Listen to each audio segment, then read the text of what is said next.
عشان كده احرص حبيبي انك تكون امام الله بوشين، انك تكون جواك امور غير الظاهرة.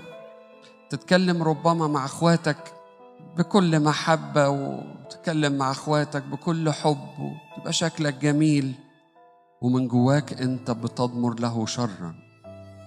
يقول كده المزمور: الذي اكلته خبز رفع علي عقبه.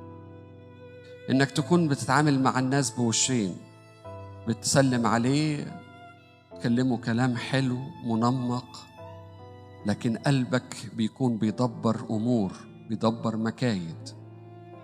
قلبك مش نقي، قلبك مش صافي.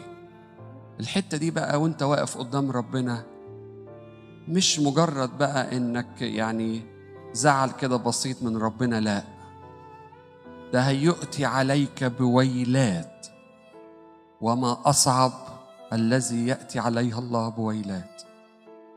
هتلاقوا كلمة الويل يا أحبة في الكتاب المقدس لم تتكرر كثيرا، لأنها صعبة، لأن الويل صعب، وخاصة لما يبقى الويل جاي من الله.